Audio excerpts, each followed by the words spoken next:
JP Narayan लोक नायक जयप्रकाश नारायण का विश्लेषण हम लोग जो कर रहे हैं उसमें आपकी स्वागत है।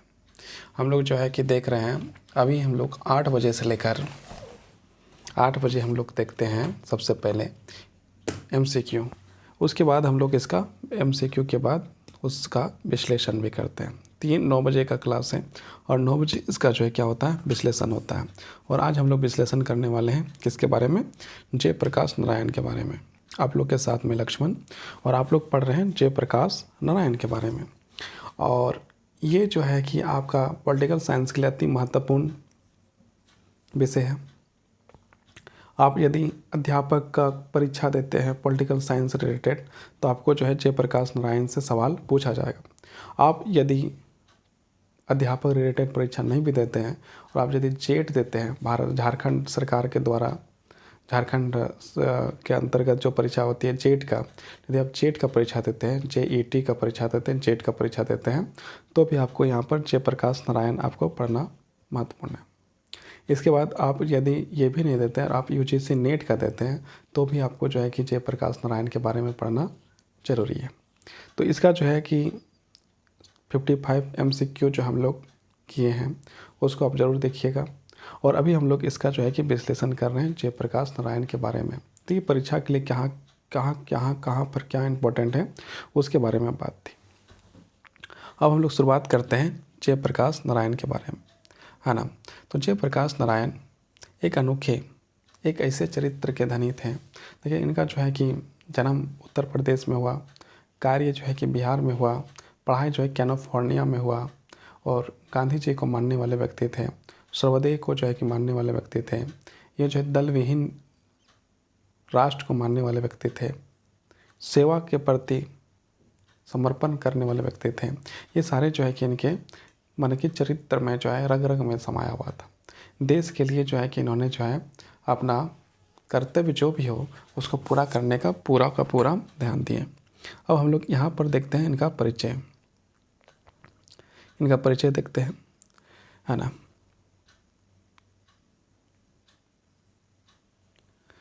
परिचय हम लोग देखते हैं। परिचय: जयप्रकाश नारायण भारतीय राजनीति में ऐसे महान समाजवादी, क्रांतिकारी और विचारक थे जिन्होंने अपने जीवन को देश और समाज की सेवा में समर्पित किया। मतलब पूरा जीवन जो है कि अपना जो है कि समर्पित करने का जो कार्य किए वो जो है कि देश और समाज के लिए किए। उन्होंने लोकनायक के नाम से जाना जाता है। मतलब जब 1974 ईस्वी में संपूर्ण क्रांति का जो है कि नारा दिया, जब छात्रों ने इनसे अनुरोध किया कि आप जो है कि अगुवाई करिए, जब इंदिरा गांधी जैसे सिंहासन छोड़ने की बात कहा गया, तो उस समय जो है लोगों ने, जनता ने इन्हें जो है कि लोकनायक का उपाधि देने का कार्य किया। उन्हें लोकनायक के नाम से उसके बाद से जाना जाने लगा। विनोबा भावे का जब भूदान आंदोलन हो रहा था उस समय भी जो सक्रिय रूप से कार्य किए, और जब इमरजेंसी लगा हुआ था तो उस समय भी जो है कि लोकतंत्र को बचाने के लिए जो है कि पूर्ण रूपेण संघर्ष करने का कार्य जो है कि आपके जो है JP नारायण, हमारे जो है कि JP नारायण, जयप्रकाश नारायण के द्वारा जो है किया गया। नाम से जाना जाता है क्योंकि उन्होंने जनता को सत्ता से ऊपर माना। जो है कि सत्ता से यदि ऊपर कोई है तो जनता ही है, जनता ही जो है सत्ता से ऊपर माना गया। किसने माना? तो JP नारायण ने माना। और लोकतंत्र की रक्षा के लिए अपने प्राणों की बाजी लगा दी। लोकतंत्र की रक्षा में उन्होंने जो है कि अपना जितना योगदान दे सकते हैं उतना योगदान देने का कार्य किया। उनका जीवन सच्चे अर्थों में सेवा, त्याग, नैतिकता और क्रांति का प्रतीक है। उनका जीवन यदि हम लोग देखते हैं तो उनका जो है कि सेवा, त्याग, नैतिकता और क्रांति, मतलब हर प्रकार से देखा जाए तो देश के लिए जो है कि जितना भी हो सके उतना करने का प्रयास जो है JP नारायण के द्वारा किया गया। जन्म और प्रारंभिक जीवन: जयप्रकाश नारायण का जन्म 11 अक्टूबर 1904 को सिरसिया गांव बलिया उत्तर प्रदेश में हुआ था। मतलब बलिया उत्तर प्रदेश में JP नारायण का जो है कि जन्म हुआ था। उनके पिता का नाम हर्षदेव नारायण, उनके पिता का नाम क्या था? हर्षदेव नारायण। और माता का नाम फूल रानी देवी नाम था। पिता का नाम हर्षदेव नारायण था तो माता का वही नाम जो है फूल रानी देवी था। प्रारंभिक शिक्षा जो बिहार के चंपारण जिले में हुआ, मतलब प्रारंभिक शुरुआती शिक्षा जो है उनका जो है कहाँ पर हुआ? तो जो है कि बिहार में हुआ। वे बचपन से ही मेधावी है ना। जो भी नेता के बारे में, जो भी व्यक्ति के बारे में लोग पढ़ते हैं या जो मतलब बहुत आगे बढ़ गया, तो कभी भी जो है इस चीज़ को देखिएगा तो इस चीज़ को ज़रूर लिखा रहता है कि बहुत बचपन से ही मेधावी थे। तो ये भी जो है कि जेपी नारायण जी भी जो थे बचपन से ही मेधावी थे, ईमानदार थे और राष्ट्र प्रेमी भी थे, ईमानदार भी थे और मेधावी भी थे। तो इसके कारण से देखिए आज भी यदि हम लोग जेपी नारायण के बारे में पढ़ रहे हैं तो कहीं ना कहीं उनका जो है कि जो पॉजिटिव कार्य है, जो देश के प्रति कार्य है, जो देश के प्रति समर्पण है, इसी कारण से आज हम लोग जेपी नारायण के बारे में चर्चा करते हैं। नहीं तो बहुत सारे ऐसे जो है कि लोग हैं जिसके बारे में लोग पढ़ सकते थे। कितने लोग इस पृथ्वी में आए गए, किसके बारे में लोग जान रहे हैं? तो किसके बारे जान रहे, किसी के बारे नहीं। तो जेपी नारायण के बारे में यदि पढ़ रहे हैं तो कुछ ना कुछ विशेष है। इसी कारण से शिक्षा एवं अमेरिका में प्रवास, उनका शिक्षा जो बताए थे कैलिफोर्निया नामक जगह में हुआ था। वो शिक्षा प्राप्त करने के लिए 1922 में अमेरिका चले गए। अमेरिका में जाकर जो है उस शिक्षा को प्राप्त करने के लिए गए थे। फिर वहाँ वापस आते हैं, वहाँ उन्होंने कैलिफोर्निया विश्वविद्यालय में समाजशास्त्र की पढ़ाई की। किस शास्त्र की पढ़ाई की? समाजशास्त्र की। अमेरिका में रहते हुए उन्होंने मार्क्सवाद, समाजवाद, स्वतंत्रता आंदोलन में गहरा अध्ययन किया। मतलब अमेरिका में रहते ही उन्होंने जो है कि क्या क्या अध्ययन किया है? तो मार्क्सवाद में है ना, समाजवाद में, स्वतंत्रता आंदोलन गहरा अध्ययन किया। उन्होंने अपने जीवन की दिशा तय की। मतलब उनका जीवन का क्या दिशा है, क्या लक्ष्य है, उसको जो है तय करने का काम जो है कि जो है जेपी नारायण के द्वारा किया गया। जेपी नारायण इस बात को जानते थे कि उनको जीवन में क्या करना है, कौन सा लक्ष्य उनको पूरा करना है, और उनके अनुसार उन्होंने काम भी किया। आगे बढ़ते हैं। राजनीतिक जीवन की शुरुआत। भारत लौटने के बाद वे महात्मा गांधी से प्रभावित हुए। ऐसे बहुत सारे लोग हैं जो महात्मा गांधी से प्रभावित हुए। यहाँ पर जो है जेपी नारायण भी जो है कि महात्मा गांधी से प्रभावित हुए और भारतीय राष्ट्रीय कांग्रेस में जुड़ गया। जबकि एक बात याद रखिए, जेपी नारायण जो है दल का कभी भी जो है कि सपोर्ट नहीं किया, लेकिन शुरुआत में जो है महात्मा गांधी के से प्रभावित होकर राष्ट्रीय कांग्रेस में जो है कि जेपी नारायण जुड़ जाते हैं।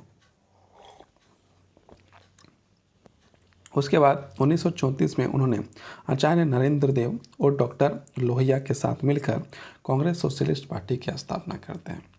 मतलब डॉक्टर लोहिया और नरेंद्र देव को जो है कि साथ में लेकर 1934 ईस्वी में एक पार्टी बनाते हैं जिसका नाम कांग्रेस सोशलिस्ट पार्टी रहता है। और कब बनाते हैं? तो 1934 ईस्वी में।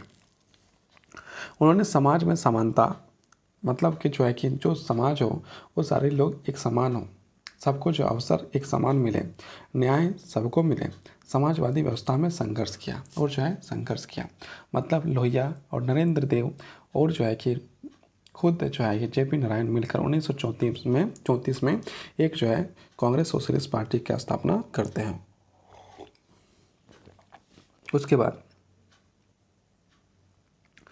बाद भारत छोड़ो आंदोलन 1942 ईस्वी में भारत छोड़ो आंदोलन में उन्होंने सक्रिय भाग लिया।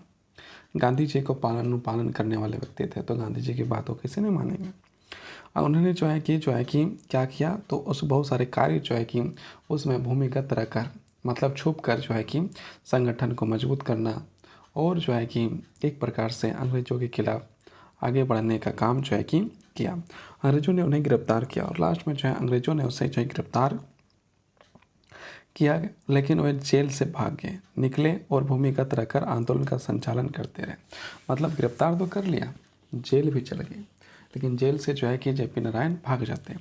और भागने के बाद क्या है कि वो जो है भूमिगत मतलब क्या, छुप कर जो है कि संगठन को मजबूत किया, आंदोलन को मजबूत किया और आगे बढ़ने का काम जो है कि जेपी नारायण के द्वारा किया गया। इस समय वे सच्चे अर्थों में क्रांतिकारी नेता के रूप उभर चुके थे। मतलब वो जो है कि एक प्रकार से क्रांतिकारी नेता के रूप धारण कर रहे थे। स्वतंत्रता के बाद का जीवन। यदि स्वतंत्रता का बाद का जीवन देखा जाए तो जेपी नारायण का कुछ अलग ही रहा। स्वतंत्रता के बाद जब अधिकतर नेता सत्ता में गए, मतलब जब स्वतंत्र हुए तो बहुत सारे लोग मंत्री संतरी बहुत सारे बनने लगे, लेकिन जो है कि जेपी नारायण ने जो है कि स्वतंत्रता के बाद उन्होंने जो है कि राजनीति से ही संन्यास ले लिया गया। 1954 ईस्वी में जो है कि जेपी नारायण जो है कि राजनीति से पूरी तरह से जो है कि अलग हो जाते हैं, मतलब छोड़ देते हैं, संन्यास ले लेते हैं। उन्होंने कहा, मेरा उद्देश्य सत्ता प्राप्ति नहीं, समाज की सेवा है। मतलब कि मेरा उद्देश्य जो है कि वो क्या है, सत्ता की प्राप्ति नहीं है, हम जो है समाज की सेवा करना चाहते हैं। इसके बाद वे विनोबा भावे के भू आंदोलन सर्वोदय आंदोलन से जुड़ गए। उसके बाद क्या करते हैं, जेपी नारायण क्या करते हैं कि भू आंदोलन हो रहा था, उसमें जो विनोबा भावे के साथ जो है कि जेपी नारायण जुड़ जाते हैं, सर्वोदय में जुड़ जाते हैं। उनका कहना था कि मैं समाज का सेवा करना चाहता हूँ और किसी रूप से भी हम समाज की सेवा कर सकते हैं, उसके लिए कि सत्ता का होना तो ज़रूरी नहीं है। संपूर्ण क्रांति, उसके बाद जो है कि क्रांति आती है 1974 ईस्वी में संपूर्ण क्रांति का आगमन होता है ना। 1970 के दशक में देश में भ्रष्टाचार, बेरोजगारी और प्रशासनिक अन्याय बढ़ता जा रहा था। मतलब इंदिरा गांधी के समय है, और इंदिरा गांधी के समय में जो है क्या भ्रष्टाचार, बेरोजगारी और प्रशासनिक अन्याय बढ़ता जा रहा था। बिहार के छात्र संगठनों ने इसके खिलाफ आंदोलन शुरू किया, जिसे जयप्रकाश नारायण के नेतृत्व दिया। मतलब जो है कि बिहार के जो छात्र हैं, जो छात्र संगठन थे, नारायण जी के साथ खड़े हुए सारे लोगों ने जो है कि उनको कहा कि आप जो इस आंदोलन का नेतृत्व करिए, और जो है कि संपूर्ण क्रांति के रूप से जो है कि जेपी नारायण ने जो है कि आंदोलन का नेतृत्व किया भी। 5 जून 1974 को पटना के गांधी मैदान में उन्होंने ऐतिहासिक नारा दिया, संपूर्ण क्रांति लाओ, व्यवस्था बदलो। मतलब जो है संपूर्ण क्रांति लाओ और इस व्यवस्था को जो है बदलना है। उन्होंने संपूर्ण क्रांति के अंतर्गत 7 क्षेत्रों में परिवर्तन की बात की। मतलब संपूर्ण क्रांति जो लाया जाए उसमें क्या है, 7 क्षेत्र में जो परिवर्तन की बात जो है कहीं, पहला राजनीतिक, दूसरा आर्थिक, तीसरा सामाजिक, चौथा शैक्षणिक, पाँचवा सांस्कृतिक, छठा नैतिक और सातवां प्रशासनिक। इस प्रकार के जो है कि 7 प्रकार का परिवर्तन जो लाने का काम के बारे में जेपी नारायण के द्वारा कहा गया। महत्व देखिए, यह आंदोलन केवल सत्ता परिवर्तन नहीं बल्कि व्यवस्था परिवर्तन का प्रतीक था। इसने देश की युवा की शक्ति को राजनीति से जोड़ा, जो देश की युवा है उसे जो राजनीति से जोड़ने का काम किया। जेपी ने जनता को बताया कि लोकतंत्र केवल वोट से नहीं, जागरूकता से चलता है। मतलब जनता को ये बताने का काम किया कि आप जो वोट दे दिए और सोचते हैं कि ये जो है कि आप सत्ता चलेगी, तो ये जो सत्ता चलेगी नहीं, फिर जो है कि आपको जो है शोषण हो सकता है, आपके अधिकार को हनन हो सकता है। इस अधिकार को यदि आपको बचाना है, यदि संविधान को बचाना है, लोकतंत्र को बचाना है, तो आपको जो है कि जागरूक होना बहुत ज़रूरी है। तो ये जागरूकता की बात करने का काम आपका हमारे जेपी नारायण ने कहा। आपातकाल और लोकतंत्र की रक्षा 1975 से 77 तक। 25 जून 1975 को इंदिरा गांधी ने देश में आपातकाल घोषित कर दिया। इंदिरा गांधी कौन थी? भारत की प्रधानमंत्री, नेहरू जी की बेटी, पहले प्रधानमंत्री की बेटी, और लाल बहादुर शास्त्री के बाद तीसरे नंबर की प्रधानमंत्री इंदिरा गांधी बनी थी। 25 जून 1975 में इंदिरा गांधी ने देश में आपातकाल लगा देती है। इस दौरान अभिव्यक्ति की स्वतंत्रता खत्म हो गई। मतलब अभिव्यक्ति की स्वतंत्रता जो पूरी तरह से समाप्त। विपक्षी नेताओं को जेल में डाल दिया गया, जो विपक्ष के नेता थे उसे जो जेल के अंदर डाल दिया गया। जयप्रकाश नारायण ने आपातकाल को खुले रूप से विरोध किया, मतलब खुले तरफ से, और जनता ने लोकतंत्र को बचाने की अपील की। वे बोले सत्ता जनता की है, नेता उसकी सेवा के लिए है, मालिक बनने के लिए नहीं। उनका कहना था कि जो सत्ता होता है वो जनता की है, और जो नेता है उनकी सेवा करे, मालिक बनने की कोशिश ना करे। ये किसने कहा? तो जेपी नारायण ने कहा। आपातकाल के विरोध के कारण उन्हें पुणे के जेल में बंद कर दिया गया। उनको जो है कि पुणे के जेल में जो है कि बंद कर दिया जाता है, जहां उनकी तबीयत बिगड़ गई और किडनी की समस्या उत्पन्न हो गई। और वहीं पुणे के जेल में जो है कि उनका तबीयत भी बिगड़ा और उनका जो है किडनी की समस्या भी हुई। जनता पार्टी का गठन 1977 ईस्वी में होता है।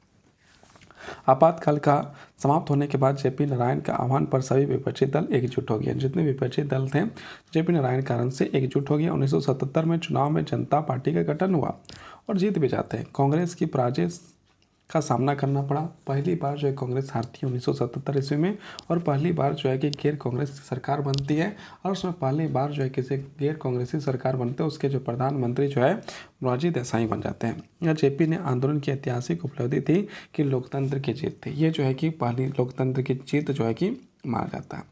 विचारधारा के दौरान जयप्रकाश नारायण का दर्शन 3 स्तंभों पर आधारित था: गांधीवाद, समाजवाद, लोकतंत्र। गांधीवाद मतलब अहिंसा, सत्य और सर्वोदय का मार्ग। समाजवाद मतलब समानता, न्याय और वर्गहीन समाज की स्थापना। लोकतंत्र मतलब जनता की भागीदारी पर आधारित शासन प्रणाली। वे मानते थे वे मानते थे कि राजनीति में नैतिकता का स्थान सर्वोपरि होना चाहिए। जो राजनीति के जो स्थान है वो क्या होना चाहिए, सबसे ऊपर होना चाहिए।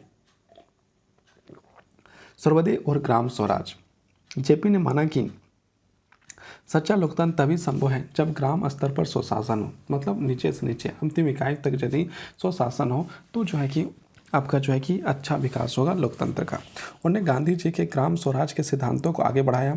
उनके अनुसार लोकतंत्र के जड़ें गाँवों में मौजूद होने चाहिए, मतलब गाँवों में जो लोकतंत्र का सबसे ज़्यादा जड़ जो है मौजूद करना ही चाहिए। व्यक्तित्व और आदर्श। वे सादगी, सत्य और सेवा के प्रतीक थे। सत्ता, पद, धन उन्हें कोई मोह नहीं था। ना उनको सत्ता चाहिए था, ना पद चाहिए था, ना पैसा चाहिए था। बस वो सेवा के लिए आए थे, सेवा कर रहे थे, देश की सेवा। उनके जीवन का उद्देश्य था व्यवस्था परिवर्तन, नैतिक, राजनीतिक और समाज की सेवा। और सबसे महत्वपूर्ण उनका जो था वो समाज की सेवा था। मृत्यु और सम्मान। जयप्रकाश नारायण का निधन जो 8 अक्टूबर 1989 ईस्वी में होता है। कहाँ होता है, तो पटना में होता है। 1999 में उन्हें मरणोपरांत भारत रत्न से सम्मानित किया जाता है। किसकी सरकार में, तो अटल बिहारी वाजपेयी की सरकार में, बीजेपी की सरकार में। देश भर में उन्हें लोकनायक जयप्रकाश नारायण के नाम से स्मरण करता है, मतलब याद करता है। ये जो है महत्वपूर्ण विश्लेषण था। अब देखिए महत्वपूर्ण विचार। संपूर्ण क्रांति लाओ, व्यवस्था बदलो। ये जो है जेपी का जो है आंदोलन में जो है बोला हुआ वाक्य था। लोकतंत्र का असली आधार जनता है। राजनीति में नैतिकता सर्वोच्च मूल्य होता है। राजनीति में जो नैतिकता है वो सर्वोच्च मूल्य होता है। सत्ता नहीं, सेवा ही राजनीति का उद्देश्य होना चाहिए। जनता जब जागती है तो सत्ता झुक जाती है। जब जनता जागेगी तो सत्ता हर बार की तरह झुक जाएगी। ऐसा बात किसने कहा, तो जो है जेपी नारायण के द्वारा कहा गया। अब जेपी नारायण का जो योगदान को देख लेते हैं। राजनीति में संपूर्ण क्रांति, लोकतंत्र की रक्षा, सामाजिक सर्वोदय और भूदान आंदोलन में नैतिक स्वच्छता को मूल आधारित राजनीति, शैक्षणिक, युवा शक्ति और राष्ट्र निर्माण से जोड़ना, दार्शनिक, गांधीवादी समाजवाद का विकास। अब निष्कर्ष देखते हैं। निष्कर्ष क्या देखें, एक महान चरित्र के धनी व्यक्ति थे, तो इनका निष्कर्ष भी देख लेते हैं। जयप्रकाश नारायण भारतीय राजनीति के नैतिक आधार स्तंभ थे। उन्होंने सत्ता के बजाय व्यवस्था में परिवर्तन का लक्ष्य बनाया। उनका संपूर्ण क्रांति का नारा आज भी लोकतंत्र की सबसे बड़ी प्रेरणा है। वे भारतीय राजनीति को ऐसे दुर्लभ नेता थे जिन्होंने जीवन भर सत्य, अहिंसा, सेवा और नैतिकता का सर्वोच्च माना। लोकनायक जयप्रकाश नारायण केवल व्यक्ति नहीं, एक युग था, एक युग थे। जेपी नारायण जो है एक युग थे। और यहाँ आपका जो है कि इनका परिचय, इनका जो है सामाजिक व्यवस्था, इनका जो है कि जो विश्लेषण समाप्त होता है। आप लोग इसको देखिए, समझिए, सुनिए और दूसरे को शेयर करिए। बहुत बहुत धन्यवाद, बहुत बहुत आभार।